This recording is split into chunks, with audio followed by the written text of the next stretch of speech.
우리 함께 인사 나누겠습니다. 오늘은 그 말씀의 제목을 가지고 함께 축복하며 인사 나누기 원합니다. 여호와의 선하심을 맛보아 알아갑시다. 함께 그렇게 인사 나누겠습니다.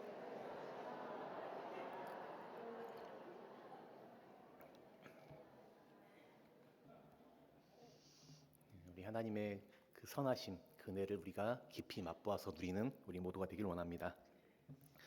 함께 먼저 그림을 보겠는데요. 이 그림을 보시면 이 그림이 어떻게 보이세요? 뭘로 보이신가요?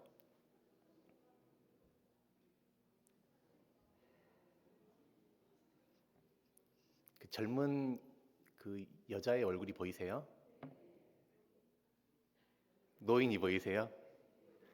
그러니까 이렇게 보면 젊은 그 여자의 그 옆모습이 이렇게 보이는 것 같기도 하고, 또 큰 매부리코에 주걱턱이 있는 그 노인의 얼굴로 이렇게 보이기도 하죠. 네. 다음 그림 한번 보여주시면요. 뭐가 보이신가요? 잔이 보이고, 그러니까 하얀 부분을 보면 잔으로 보이고, 검은 부분을 보면 사람이 서로 이렇게 마주보고 있는 그런 모습이 보이죠? 다음 한번 보여주시면 뭐죠? 토끼? 네. 오리? 이렇게 보면 오리 같기도 하고 저렇게 보면 토끼 같기도 하고, 네, 그렇죠. 그러니까 방금 이렇게 보여드린 이 그림들은 이 착시를 이용한 그런 그림들인데, 우리가 세상이나 사물을 어떤 눈으로 보는가, 어떤 관점, 어떤 시각으로 보는가에 따라서 전혀 다른 것을 보게 된다는 것을 우리에게 또 알게 합니다. 이것을 인식의 이 차단 현상이라 그렇게 말하는데, 사람이 이 자신과 타인 그리고 이 세상을 어떤 관점에서 본가에 따라서 한 면만 보고 또 다른 면은 전혀 보지 못하는 그런 것을 나타냅니다. 우리 신앙도 마찬가지죠. 우리 신앙은 뭐 추상적이고 공허한 것이 아니라 우리 현실 가운데 우리 삶 속에서 우리가 신앙을 또 영위하며 살아가는데, 내가 속한 어떤 환경과 상황 가운데서 우리가 그것을 어떻게 신앙의 눈으로 바라보고 그걸 재해석하는가에 따라서 그곳에서 하나님을 만나고 인정하게 되고 하나님을 누리게 되지만, 반대로 동일한 현상이지만 다른 관점에서 보게 될 때에 하나님의 부재를 경험하게 되고 하나님과 더 멀어지고 불신앙 가운데 떨어지기도 하는 것입니다. 우리가 잘 아는 이 다윗의 삶을 바라보게 될 때에 그는 많은 역경과 그 고난 가운데 그렇게 살아가는 그 모습을 보게 됩니다. 하나님의 마음에 합한 다윗, 참 그 깊은 영성을 소유한 그 다윗이라고 하는데, 그의 삶을 보면 많은 역경과 고난들의 그런 연속이었음을 알게 됩니다. 그럼에도 그는 언제나 이 믿음의 눈을 가지고 하나님 중심에서 자신들의 삶을 바라보고 환경을 바라보는 것을 우리가 보게 되죠. 다윗은 언제나 하나님이 나와 함께 계시고 살아계신 그분께서 나를 지키시고 돌보신다는 사실을 확신했습니다. 그래서 다윗의 고백들을 보면 하나님을 나의 피난처, 나의 반석, 나의 요새, 나의 목자 되신다고 그렇게 자주 고백하는 것을 보게 됩니다. 오늘 우리가 읽은 이 본문 말씀도 이 다윗이 고난 중에 그가 경험한 그 간증을 노래한 시편입니다. 성경에 보면 성경은 고난에 대해서 많은 그러한 부분들을 다루고 있는데, 특별히 성경은 고난에 대해서 크게 이 세 가지로 그렇게 나눠서 이야기할 수가 있는데요. 베드로전서 2장 19절에서 20절이 여기에 대해서 잘 말해주고 있습니다. 말씀을 같이 읽어보겠습니다. 부당하게 고난을 받아도 하나님을 생각함으로 슬픔을 참으면 이는 아름다우나, 죄가 있어 매를 맞고 참으면 무슨 칭찬이 있으리요. 그러나 선을 행함으로 고난을 받고 참으면 이는 하나님 앞에 아름다우니라. 아멘. 먼저 19절에 보시면 이 부당한 고난이 있습니다. 내 잘못이 아닌데 왜 나에게 이런 고난이 닥치는 것일까? 왜 나에게 이런 상황이 나에게 찾아오는 것일까? 알 수 없는 애매하게 당하는 그런 고난이 있습니다. 우리가 인생을 살아가다 보면 참 어떤 나의 잘못과 관계없이 찾아오는 고난들이 있게 되는 것이죠. 세상 살다 보면 억울한 일도 당하게 되고 또 누명을 쓰게 되기도 하고 오해받을 때도 있습니다. 때로는 전혀 예상하지 못했던 갑작스러운 사고라든지 어려움이 닥쳐와서 많은 고난을 당하기도 합니다. 이렇게 부당한 고난을 당하게 될 때에 사람들은 하나님에 대해서 많은 질문들을 하게 되는 것이고 또 때로는 억울하기도 하고 분통 터지는 그러한 경험들을 하게 되는 것이죠. 그런 성경은 말합니다. 부당하게 고난을 받아도 하나님을 생각함으로 슬픔을 참으면 이것은 아름답다 그렇게 말씀합니다. 이 세상은 죄로 인해서 어그러지고 많은 모순 가운데 그러한 돌아가는 그런 상황 가운데 있는데 진리가 왜곡되고 악이 팽배한 이 세상을 보면 악인이 잘 되고 또 번성하는 그런 모습들을 우리가 자주 보게 되죠. 그것으로 인해서 죄 없는 사람들이 때로 손해 보기도 하고 또 약한 사람들이 부당한 어려움을 당하기도 합니다. 그러나 하나님께서는 모든 것을 다 알고 계신 그런 분이십니다.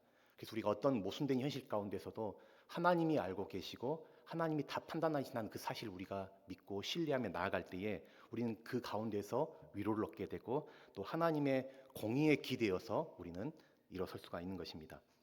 또 다른 고난은 20절 상반절에 나와 있는데 죄가 있어 매를 맞고 참으면 무슨 칭찬이 있으리요. 그러니까 죄로 인한 고난이 있는 것이죠. 내 죄, 나의 잘못으로 인해 받는 고난입니다. 많은 경우 대부분의 사람들이 당하는 고난은 바로 자신의 잘못으로 인한 그런 고난입니다. 예를 들어 사람을 쉽게 믿고 보증서줘서 큰 빚을 떠안게 된다든지 아니면 큰 돈을 벌려고 그렇게 탐심에 눈이 멀어서 잘못 투자했다가 완전히 망하게 된다든지 또 부정한 일을 저질러서 완전히 망신당하고 밑바닥으로 추락하는 그러한 일들을 보게 됩니다. 다윗도 보면 자신의 죄로 인해서 큰 고난을 받은 바가 있습니다. 우리가 잘 알듯이 다윗은 이 우리아의 아내 밧세바를 보고 그가 음욕을 품고 간음을 하게 되죠. 그리고는 자신의 죄를 덮어버리기 위해서 그 충신 우리아를 전쟁의 최전방으로 내보내게 됩니다. 철저하게 다 감추었다고 완전 범죄라고 생각했지만 하나님이 그를 보고 계셨습니다. 이 사건이 계기가 되어서 이제 다윗의 그 가정에 재앙이 닥치게 되는데요. 이 다윗에게는 암논이라는 아들이 있었습니다. 그런데 그 암논이 그의 이복 누이인 다말을 좋아하여서 이 다말을 욕보이고는 그냥 내버리게 됩니다. 그런데 다말의 오라비인 압살롬이 자신의 여동생의 그 처량한 모습을 보면서 여기에 대한 분노를 품고 이 복수를 계획하게 되죠. 결국 이 암논은 압살롬의 손에 의해서 죽게 되고 압살롬은 암논뿐만 아니라 다른 형제들도 모두 죽이게 됩니다. 이 사건으로 인해서 압살롬은 아버지 다윗과 매우 관계가 악화되는 것을 우리가 보게 됩니다. 압살롬은 아버지를 미워했고 또 아버지에게 복수하려고 아버지의 후처들과 이 백주 대낮에 많은 사람들이 보는 그 앞에서 간음을 행합니다.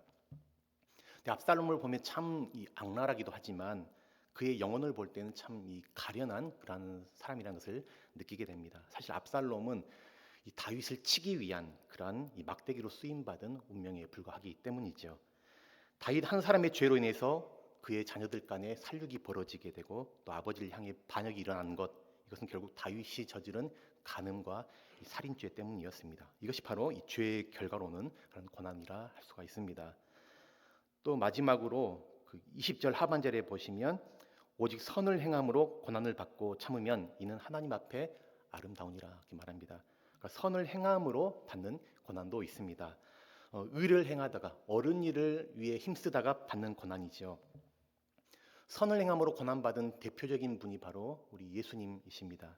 예수님은 죄인들을 위해서 또 버림받고 소외받은 그러한 사람들을 위해서 친히 그가 친구 되어 주시고 또 채찍에 맞으시고 십자가에 못 박혀서 모든 몸에서 물과 피를 다 쏟아내시고 그들 살리시고 구원하시고 그래서 우리 모두가 바로 예수님을 통해서 우리 하나님의 자녀가 되고 하나님 나라에 참여하게 된 은혜를 누리게 되었습니다. 베드로전서 2장 21절에서는 이렇게 말씀합니다. 우리 말씀을 같이 읽어보겠습니다. 이를 위하여 너희가 부르심을 받았으니 그리스도도 너희를 위하여 고난을 받으사 너희에게 본을 끼쳐 그 자취를 따라오게 하려 하셨느니라. 아멘. 우리 그리스도인들의 부르심, 우리의 소명은 무엇이냐면 바로 이 그리스도 예수님을 본받아서 주님께서 걸으신 그 자취를 따라가는 것입니다. 우리가 예수님을 믿는다고 할 때 그 믿는다는 것은 예수님이 가신 그 길을 걸어가고 따라가는 것이 바로 예수님을 참으로 믿는 모습이라 할 수가 있습니다. 그래서 그리스도인의 진정한 소명은 어떤 번영과 형통의 길을 걸어가는 것이 아니고 예수님이 가신 그 십자가의 길, 그러니까 의를 위해서 고난을 감수하고 또 안주하고 대접받지 않은 그러한 삶, 그 삶을 따라가는 것이죠. 우리가 사람들의 영광을 얻고 칭찬을 받고 또 편안한 삶을 살려고 할 때 우리는 맛을 잃어버린 소금이 같이 되는 것이고 빛을 잃어버린 등불처럼 그렇게 변질되게 됩니다. 따라서 참 그리스도인의 그 삶을 살아가게 될 때에는 반드시 이 고난이라는 것이 따르게 마련이죠. 그리스도를 따르는 이들은 모두가 다 자기 십자가를 지고 주님을 따르게 되는 것입니다. 우리가 예수님을 참으로 믿고 주님이 가신 그 길을 따르려 할 때 우리는 저마다 내가 지는 나의 십자가를 지고 주님을 따르게 됩니다. 내 가정과 또 교회와 나라와 민족을 위해서 또 탄식하고 신음하는 이 피조 세계를 위해서 우리가 또 헌신하고 고난을 감수해 나갈 때에 그 속에서 회복이 있고 또 구원의 역사가 나타나게 되는 것이죠. 그리고 이 고난이라는 것은 이 하나님을 만나는 이 통로가 됩니다. 고난 속에서 우리는 하나님을 만나게 되고 하나님을 보게 됩니다. 욥은 그의 삶 가운데 많은 이 고난을 겪고서는 그가 고백하기를 내가 전에는 하나님을 귀로만 들었으나 이제는 하나님을 눈으로 배움나이다라고 고백하게 되죠. 고난이 없이는 하나님을 깊이 만나는 체험을 하기가 어렵습니다. 고난이 있기 때문에 우리 마음이 낮아지고 겸손하게 되고 우리 영혼이 깨어있게 됩니다. 그래서 하나님께 부르짖고 탄원하고 또 주님을 찾게 되는 것입니다. 그러한 과정 가운데서 우리는 하나님을 만나게 됩니다. 하나님의 빛이 어둠 가운데 있는 우리 가운데 비추게 되고 그리고 하나님의 만지심, 그 음성을 우리가 듣게 되는 것이죠. 시편 34편 19절에서도 시인은 고백하고 있습니다. 의인은 고난이 많으나 여호와께서 그의 모든 고난에서 건지시는도다. 의인은 고난이 많으나 여호와께서 그 모든 고난에서 그를 건지신다라고 말씀하고 있는 것이죠. 의인은 고난이 많다라고 말합니다.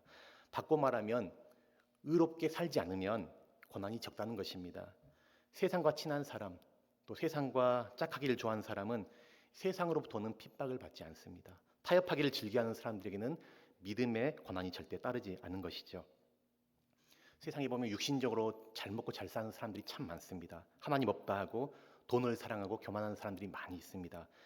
시편 73편에서는 이 형통한 악인들에 대해서 묘사를 하는데 그들에게는 고난이 없다라고 그렇게 말합니다. 그리고 또 묘사하기를 살찜으로 저희 눈이 솟아나며 얼마나 먹고 마시고 즐기며 뒹굴었는지 이 눈두덩이가 부풀어 올랐다는 것이에요. 보는 눈이 높이 치솟아 올라서 교만하다는 것을 그렇게 상징적으로 묘사하고 있습니다. 그러나 그들의 결과는 멸망이고 심판이라 말합니다. 당장은 잘 사는 것 같고 또 형통한 것 같지만 그들에게는 영원한 사망이 기다리고 있다는 것을 말해주고 있습니다. 그러나 하나님께서는 의인을 구원하시고 또 하나님의 영광의 나라에서 의의 면류관을 그에게 관시어 주신다고 이야기하고 있습니다. 그러므로 하나님의 의를 위해서 고난을 두려워하지 않는 그러한 믿음의 삶을 살아가는 것, 이것이 참으로 아름다운 것이다라고 시인은 우리에게 말해주고 있습니다. 오늘 우리가 읽은 시편 34편의 이 표제를 보면 이 표제가 이 다윗이 아비멜렉 앞에서 미친 채 하다가 쫓겨나서 지은 시라고 그렇게 되어 있습니다. 이 본문의 이 배경이 되는 이야기가 사무엘상 21장에 기록되어 있는데요. 이스라엘 왕 사울, 그러니까 이스라엘이 블레셋 장군인 골리앗에 의해서 많은 공경을 당하고 위기에 빠졌을 때에 그를 구해준 사람이 바로 이 어린 다윗이었습니다. 그래서 사울은 처음에 다윗을 사랑하고 그를 환영해 주었고 또 자기 왕궁으로 들여보내서 함께 살게 했습니다. 그러나 사울보다도 이 다윗의 인기가 사람들로부터 점점점 더 높아져 가는 것이죠. 그래서 백성들이 외치기를 이 사울이 죽인 자는 천천히요, 다윗은 만만이로다라고 그렇게 고백하게 되죠. 그러자 사울의 마음 가운데 이 미움과 이 질투심, 이 증오심이 일어나기 시작합니다. 다윗은 전혀 그런 생각을 하지 않았지만 이 사울은 왕권을 빼앗길 것에 대한 두려움이 생기게 되죠. 그래서 다윗을 죽여야겠다라고 그렇게 결심하게 됩니다. 이 사울의 머릿속에는 온통 이 왕권에 대한 집착으로 가득했습니다. 우리가 어떤 한 가지 것에 거기에 완전히 매달리고 사로잡히고 골몰하면 또 어떤 내 이익에 해가 될까봐 그것을 두려워하고 그것을 집착하게 될 때에 이 성령의 인도를 받기가 어려운 것이죠. 이 성령의 열매, 우리 안에 계신 성령께서 나타나신 그 열매는 언제나 이 내적인 평안 그리고 기쁨으로 그렇게 나타납니다. 근데 사울은 성령이 아니라 이 악령에 사로잡힌 그런 모습을 보여줍니다. 평소에는 제정신이다가 이 다윗을 보면 그 마치 미친 사람이 되는 것이에요. 그래서 만성 두통으로 시달리고 이 두통이 얼마나 심하든지 머리가 부서질 것처럼 아팠습니다. 어떤 약도 듣지 않았던 것이에요. 근데 그때 다윗이 이 수금으로 찬양할 때 참 놀랍게도 약신이 떠나서 두통이 사라지는 그러한 것을 우리가 성경을 통해 보게 되는 것이죠. 이 사울에게는 두 가지 마음이 공존했습니다. 한편으로는 다윗을 사랑하는 마음이 있었지만 또 한편으로는 이 다윗을 죽이고 싶은 그런 마음이 있었습니다. 이 두 마음이 서로 공존하고 갈등하고 싸우다가 마침내 이 다윗을 죽이기로 작정하고 다윗을 무섭게 또 추격하고 잡으려 합니다. 그래서 결국 다윗은 이 사울의 왕궁으로부터 도망쳐 나가게 되는 것이죠. 근데 다윗은 사울의 딸 미갈과 결혼했기 때문에 사실 사울은 다윗의 이 장인입니다. 그런데도 이 사울의 눈은 오직 왕권에 그가 눈이 멀어 있었기 때문에 딸도 보이지 않고 또 사위도 없는 것입니다. 그래서 다윗은 이산저산 헤매면서 피신되는 그런 상황 가운데 있었고 또 그가 굴에 숨어 지내다가 또 사울을 그렇게 마주치기도 합니다. 근데 사람이 도망쳐 다닐 때에 자기 목숨을 노리는 사람을 피해 다닐 때에 말 못할 그런 깊은 두려움들, 또 피로감들, 분노심, 외로움, 많은 그런 감정들이 깊은 골짜기 가운데 떨어지게 되는 것이죠. 도망 다니는 일이 정말 괴롭고 어려운 일이었습니다. 사울을 피해 도망 다니다가 이제는 더 이상 도망할 곳이 없게 되는 그러한 이 벼랑 끝에 서게 됩니다. 너무 다급한 나머지 다윗은 이제 자기 나라에 있지 못하고 이 적국인 블레셋으로 그렇게 도망치게 됩니다. 근데 블레셋이 어떤 나라이죠? 다윗이 죽인 이 골리앗의 그 나라가 바로 블레셋입니다. 그래서 블레셋 사람들이 그러한 다윗을 잊을 리가 없었던 것이죠. 그래서 다윗이 이 블레셋 가드 왕 아기스 앞에 섰을 때에 왕의 신하들이 다윗이 어떤 사람인지를 왕에게 상기시키게 되죠. 그것으로 인해서 다윗은 이제 죽을 수밖에 없는 그러한 절체절명의 순간을 맞이하게 됩니다. 사무엘상 21장에서 여기에 대한 이야기가 나오는데요. 우리 21장 10절 11절을 함께 보겠습니다. 그날에 다윗이 사울을 두려워하여 일어나 도망하여 가드 왕 아기스에게로 가니 아기스의 신하들이 아기스에게 말하되 이는 그 땅의 왕 다윗이 아니니까 무리가 춤추며 이 사람의 일을 노래하여 이르되 사울이 죽인 자는 천천히요 다윗은 만만이로다 하지 아니하였나이까 한지라. 지금 이 말이 다윗의 마음 가운데 그렇게 있게 되고 다윗은 이제 가동 아기스를 심히 두려워하게 됩니다. 그래서 다윗은 더 이상 사울을 피할 곳이 없어서 블레셋까지 왔지만 거기서도 살 길이 막히자 이제 최후의 살 방법을 궁리하게 되는데 그래서 그가 이제 미친 척을 하는 것입니다. 사무엘상 21장 12절에서 15절을 보면 이렇게 말씀하고 있습니다. 다윗이 이 말을 그의 마음에 두고 가드왕 아기스를 심히 두려워하여 그들 앞에서 그의 행동을 변하여 미친 채 하고 대문짝에 그적거리며 침을 수염에 흘리매 아기스가 그의 신하에게 이르되 너희도 보거니와 이 사람이 미치광이로다. 어찌하여 그를 내게로 데려왔느냐. 내게 미치광이가 부족하여서 너희가 이 자를 데려다가 내 앞에서 미친 짓을 하게 하느냐. 이 자가 어찌 내 집에 들어오겠느냐 하니라. 그러니까 다윗이 침을 질질 흘리면서 이 대문짝을 그적거리면서 이 미친 사람처럼 그렇게 행동을 했던 것이에요. 그렇게 해서 그가 간신히 목숨을 부지할 수가 있었습니다. 이러한 참 참담하고 기가 막힌 이러한 상황 가운데 쓴 시가 오늘 우리가 읽은 시편 34편인 것이죠. 다윗은 이러한 고통스러운 상황 가운데에서 그를 위로해 주시며 만나 주시는 하나님을 찬양합니다. 우리 시편 34편 1절 2절을 같이 한번 읽어보겠습니다. 내가 여호와를 항상 송축하며 내 입술로 항상 주를 찬양하리이다. 내 영혼이 여호와를 자랑하리니 공고한 자들이 이를 듣고 기뻐하리로다. 아멘. 지금 이 시편이 어떠한 배경 가운데 어떤 상황 가운데 고백된 시인지 이제 아시겠죠? 내가 여호와를 항상 송축하며 내 입술로 항상 주를 찬양하리이다. 내 영혼이 여호와를 자랑하리니 권고한 자들이 이를 듣고 기뻐하리로다. 권고한 상황 가운데 고통스러운 상황 가운데 그가 자신을 구원하신 하나님을 찬양하는 것이죠. 그러면서 그가 너무 두려워서 너무 두려운 나머지 하나님을 간절히 바라고 기도했을 때에 하나님이 그의 간구를 들으시고 응답하셨다는 것에 대해서 그래서 나를 사망에서 건져주셨다고 4절에서 고백하고 있습니다. 내가 여호와께 간구하며 내게 응답하시고 내 모든 두려움에서 나를 건지셨도다. 아무리 절망적인 상황이라 할지라도 이 하나님이 개입하시면 이 길이 열리게 됩니다. 절대 불가능한 상황 가운데서도 하나님이 개입하시면 기적이 일어나는 것이죠. 이스라엘 백성들이 출애굽하여서 그들 앞에 홍해가 가로막혀 있다 할지라도 그 가운데 하나님이 개입하시자 홍해의 길이 열리게 되는 것입니다. 인생의 위기를 만났을 때, 앞이 가로막혔을 때, 아무런 답이 보이지 않을 때에 우리가 부르짖을 수 있는 그 하나님이 계시다는 그 사실, 그것이 우리에게 얼마나 큰 위로가 되고 또 그것이 축복인지 모릅니다. 기독교 영성가 가운데 리차드 포스터라는 사람이 있는데 그가 이렇게 말합니다. 오늘날 절실하게 필요한 사람은 똑똑한 사람이나 재능이 뛰어난 사람들이 아니라 인생에 깊이가 있는 사람이다. 오늘날 이 시대 가운데 절실히 필요한 사람들은 똑똑하고 재능이 뛰어나고 많은 지식을 가진 그런 사람들이 아니라는 것이에요. 요즘 AI가 발전하고 또 인터넷을 통해서 많은 지식들, 정보들이 가득 넘치는 그런 시대 가운데 우리가 살고 있습니다. 필요한 지식들을 어디서든 우리가 찾을 수 있는 그런 시대 가운데 살고 있는데 이 시대에 정말 필요한 사람들은 똑똑하고 재능 뛰어난 그런 사람이 아니라 인생에 깊이가 있는 사람, 정말 영성이 참으로 깊은 그런 사람들이 필요하다라고 말하고 있습니다. 어떤 사람이 인생이 깊이가 있는 사람일까요? 이 고난과 이 침묵을 통해서 깊은 그 묵상, 깊은 기도 가운데 그러한 사람들이 만들어지게 되는 것이죠. 깊은 묵상과 깊은 기도는 또 주님과의 깊은 만남을 통해서 가능하게 됩니다. 하나님은 기도를 통해서 우리의 영혼을 정화시켜 줍니다.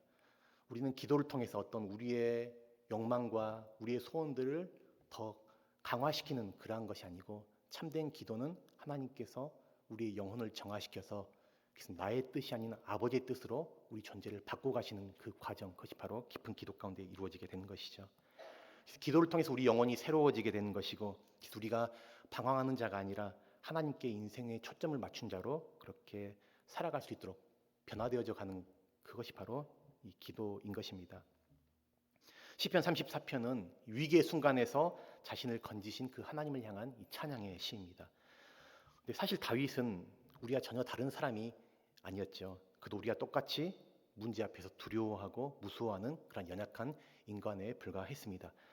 그럼에도 불구하고 이 다윗이 위대한 점은 어떤 순간에도 하나님께서 함께 해주시고 지켜주시고 보호해 주신다는 그 확실한 믿음을 갖고 있었다는 것입니다. 그래서 우리 안에 이러한 믿음이 분명하게 될 때에 우리는 문제 앞에서 쉽게 염려하고 불안해하고 낙심하고 원망하는 그런 모습을 보이지 않게 되는 것이죠. 그 가운데서 하나님을 바라보고 의지하게 됩니다. 다윗뿐만 아니라 하나님과 동행했던 많은 믿음의 사람들은 모두 위기의 순간 가운데 하나님을 찬양하는 그런 모습을 보입니다. 요셉의 삶을 보면 요셉의 삶도 참 많은 이 고난의 연속을 그렇게 살아가는 것을 보게 됩니다. 형들에게 미움을 받아서 노예로 팔려가게 되고 끊임없는 그의 삶 가운데 어려움을 당하게 됩니다. 옥에 갇혀 있을 때에도 그러나 요셉은 항상 자신과 함께 계신 그 하나님을 의식하면서 그분을 찬양합니다. 요셉의 그 기사들을 읽어 나갈 때에 요셉의 입에서 단 한 번도 원망이나 불평이나 이 불신앙적인 말을 한 적을 볼 수가 없습니다. 요셉은 늘 하나님을 의지하면서 그분을 바라보면서 그분을 찬양하는 삶을 삽니다. 하나님이 그런 요셉과 동행하셔서 그가 어디를 가든지 그가 처한 환경이 어떠한 것이라 할지라도 항상 그가 그 안에서 형통케 되는 축복을 허락해 주십니다. 또 바울 역시도 신라와 함께 그가 이 빌립보 감옥에 갇혔을 때에 이 감옥에서 많은 매를 맞고 온몸이 쑤시고 아플 텐데 그가 거기서 하나님을 찬양하는 모습을 우리가 보게 됩니다. 고난 중에서도 자신들을 통해서 일하시는 그 하나님을 신뢰하면서 찬양을 쉬지 않습니다. 그들이 감옥에서 찬양할 때에 지진이 일어나게 되고 수갑이 풀어지고 감옥문이 열리게 됩니다. 근데 그 현장에 있던 간수가 하나님의 역사심을 바라보면서 그가 바울과 실라를 자기 집으로 그렇게 초대하게 되죠. 그리고 그 집에 구원의 역사가 나타나게 됩니다. 이렇게 하나님의 살아계심을 믿는 자들, 그들의 삶 가운데 그들은 모든 상황 가운데 그들을 선한 길로 인도해 가신 그 하나님을 신뢰하면서 찬양하는 모습을 보게 됩니다. 오직 하나님께만 구원이 있다는 것을 믿고 믿음으로 하나님을 바라보며 간구한 것이죠. 시인은 8절에서 이렇게 선포하고 있습니다. 우리 8절 말씀을 같이 보겠습니다. 너희는 여호와의 선하심을 맛보아 알지어다. 그에게 피하는 자는 복이 있도다. 아멘. 그 여호와의 선하심을 맛보아라. 이 고백은 하나님의 선하심을 맛보아라는 것은 하나님이 선하시다는 것은 어떤 지식적으로 어떤 교리적으로 아는 것이 아니라 이것을 체험적으로 경험한 사람만이 할 수 있는 그런 고백이라 할 수가 있습니다. 하나님의 선하심을 맛보아라는 것은 하나님이 얼마나 신실한 분이고 선하신 분이고 좋은 분인지를 그 은혜를 직접 경험하고 누리라는 그러한 초대인 것이고 또 실제적으로 하나님을 경험하여서 그분을 체험적으로 알라라는 그러한 초청으로 우리가 볼 수 있습니다. 다윗은 하나님의 선하심을 믿고 또 하나님과 깊은 교제를 가졌습니다. 어떤 일을 할 때에도 항상 하나님께 묻고 그렇게 행하는 모습을 또 계속해서 보게 됩니다. 신앙생활이라는 것은 내 힘과 내 지혜로 내 열심으로 해나간 것이 아니고 오직 성령의 힘, 성령의 지혜, 늘 성령께 묻고 의지하며 살아가는 것입니다. 모든 일 가운데 성령님을 의지하면서 그분과 동행하는 것, 그래서 내 삶 가운데서 구체적으로 역사하시는 그 하나님의 선하심을 맛보며 경험하며 살아가는 것이 바로 참된 신앙생활이라 할 수가 있는 것이죠. 창세기에 보면 하나님께서 아브라함과 이 사라에게 이삭을 주시는데 이삭을 그 신비한 방법으로 태어나게 하시죠. 하나님은 아브라함과 사라가 더 이상 자식을 낳을 수 없는 그때까지 기다렸다가 그에게 아들을 주시는 것이죠. 이삭 자체를 주시는 그 자체가 목적이었다면 아브라함과 사라가 젊었을 때도 주실 수 있었겠지만 사라의 모든 경수가 끊어질 때까지 기다리셨다가 그들에게 이삭을 신비한 방식으로 주십니다. 이것은 너의 힘으로 이삭을 낳지 못한다는 것을 가르쳐주기 위한 것입니다. 이스마엘은 너가 낳았지만 이삭은 하나님이 낳으셨다는 것을 깨닫게 하고자 함입니다. 우리가 육신의 눈으로 우리 삶을 바라볼 때에 참 불가능해 보이는 것들이 많이 있습니다. 그때 우리가 그것을 바라볼 때 낙심하게 되고 또 절망하게 되는데 그러나 우리가 그 가운데서 믿음의 눈으로 바라보고 하나님을 신뢰함으로 하나님의 언약을 의지함으로 바라보게 될 때에 우리는 하나님이 일하신 것을 기대하게 되고 그것을 우리가 소망하게 됩니다. 우리 하나님은 능치 못하시는 것이 없는 분이십니다. 예수님은 말씀하시죠. 할 수 있거든이 무슨 말이냐. 믿는 자에게는 능히 하지 못할 일이 없느니라. 이 하나님의 아들을 낳을 수 없는 상태에 있던 그 아브라함과 이 사라에게 이삭을 낳게 하신 것은 장차 예수 그리스도께서 사람으로서 할 수 없는 그 성령으로 잉태되어 나실 것을 미리 맛보게 하신 그런 사건이라 할 수가 있습니다. 또한 오늘날 우리 모두가 예수 그리스도를 통해서 사람으로는 할 수 없는 그 거듭남의 역사, 위로부터 다시 새롭게 태어나는 그 역사를 경험하게 될 것을 미리 예표로 주신 사건이라 할 수가 있습니다. 그러므로 오늘 우리의 현실이 우리가 살아가는 이 삶이 어렵고 또 힘겹고 두려운 상황이 있다 할지라도 우리와 함께 하시고 우리를 도우시고 인도하시는 그 하나님을 믿음으로 그 믿음의 눈으로 우리가 모든 것을 새롭게 바라보고 또 구원의 소망을 품고 강구하는 그런 저 여러분 모두가 되시길 바랍니다. 그래서 날마다 내 삶 속에서 그 구원의 역사를 베푸시는 그 하나님 그분의 능력과 은혜를 우리가 사실적으로 우리가 실제적으로 체험하고 그것을 경험하고 누려감으로써 우리 삶에 감사와 찬양이 가득한 그런 승리의 삶을 살아가는 우리 모두가 되기를 주님의 이름으로 간절히 축원합니다.